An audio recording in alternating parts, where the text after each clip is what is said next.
দুটো ফ্ল্যাট থেকে মাসে প্রায় ৮০,০০০ টাকা ভাড়া আসে এই ভদ্রলোকের। তিনি চাইলে আরামেই বসে পায়ের ওপর পা রেখে জীবন কাটিয়ে দিতে পারতেন, কিন্তু তবুও প্রতিদিন প্রায় ১২ ঘন্টা ক্যাব চালিয়ে মাসে আরো ৫০,০০০ টাকা উপার্জন করেন তিনি। এক ঝলকে শুনে হয়তো আপনার মনে হতে পারে এত টাকার লোভ, কিন্তু বাস্তবটা তা নয়। ১ বছর আগে হার্ট অ্যাটাকের পর সকলেই ভেবেছিল তিনি হয়তো অকর্মণ্য হয়ে গেলেন, কিন্তু তিনি যে একেবারেই দুর্বল নন, অকর্মণ্য নন, সেটা প্রমাণ করতেই নিজের আত্মসম্মান আর আত্মবিশ্বাসকে সঙ্গে নিয়ে আজও সৎ পথে মাথা উঁচু করে কঠোর পরিশ্রম করে চলেছেন এই মানুষটা।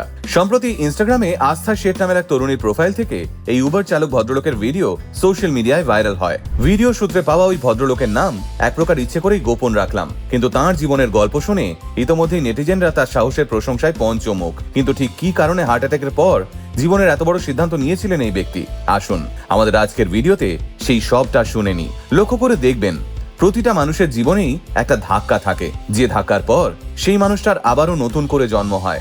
এই ব্যক্তির গল্পটাও অনেকটা সেই রকম। এই ব্যক্তি বিহারের সমস্তিপুরের বাসিন্দা হলেও তার নয়ডায় ইলেকট্রনিক সিটিতে দুটো ৮০ লক্ষ টাকা মূল্যের ফ্ল্যাট রয়েছে, যে ফ্ল্যাটগুলো ভাড়ায় দেওয়া। সেখান থেকে প্রতি মাসে তিনি গুনে গুনে ৮০,০০০ টাকা ভাড়া পান, কিন্তু তারপরেও দিনে ১২ ঘন্টা ক্যাব চালিয়ে হাড় ভাঙা খাটুনি খাটেন উনি। ওই পোস্ট সূত্রেই জানা যায় আজ এই ব্যক্তি সচ্ছলতার মুখ দেখলেও একটা সময় তার আর্থিক অবস্থা একেবারেই ভালো ছিল না। সেই সময় তিনি এক আত্মীয়ের কারখানায় কাজ করতেন। সে সময় আজকের মতো এত বেশি রোজগার না হলেও ভালোই ছিলেন মানুষটা, কিন্তু আগের বছর একটা হার্ট অ্যাটাক তার গোটা জীবনটাই বদলে দিয়েছিল।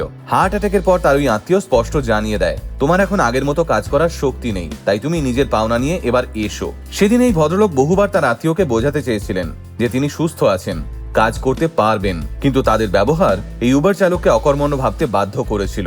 সেই ব্যবহার থেকেই ধীরে ধীরে মানসিক চাপে তলিয়ে যাচ্ছিলেন তিনি। একদিন ভদ্রলোক নিজেকেই বোঝালেন তিনি তো এই অসুস্থতা কাটিয়ে উঠেছেন, তাহলে কেন মানুষের সহানুভূতি নিয়ে সারাটা জীবন কাটাবেন। ড্রাইভিং জানতেন, সেই অভিজ্ঞতাকেই কাজে লাগিয়ে তিনি উবার চালাতে শুরু করলেন। সকাল 10টায় উবার নিয়ে বেরিয়ে যান এই ভদ্রলোক, আর তারপর সারা দিন ভাড়া খেটে রাত 10টায় বাড়ি ফেরেন তিনি এও জানান তার দুটো মেয়ে রয়েছে, তাদের ফিউচারের জন্য তিনি ওই দুটো ফ্ল্যাট রেখে দিয়েছেন, কিন্তু যতক্ষণ শরীর সুস্থ আছে তিনি কারো সহানুভূতি নিয়ে বসে খেতে নারাজ। তিনি হাসি মুখে এও বলেন, ব্যাগে সবসময় আমার ওষুধ আর জল থাকে, আর যাত্রীদের সঙ্গে কথা বলতে বলতেই আমার দিন কেটে যায়, ব্যাস ভালো আছি এভাবেই। অন্তত কেউ তো খোঁটা দিয়ে বলতে পারে না অসুস্থতার অজুহাত দিয়ে বসে খাই।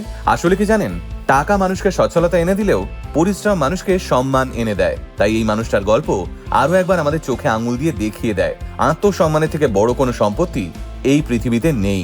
আমাদের চারপাশে অনেক মানুষ আছেন যারা সুস্থ সবল জীবন পেয়েও ভিক্ষা করেন, বসে থাকেন। তাদের এই মানুষটাকে দেখে শেখা উচিত সম্মানের সঙ্গে সুখের ভাত খাওয়া কাকে বলে।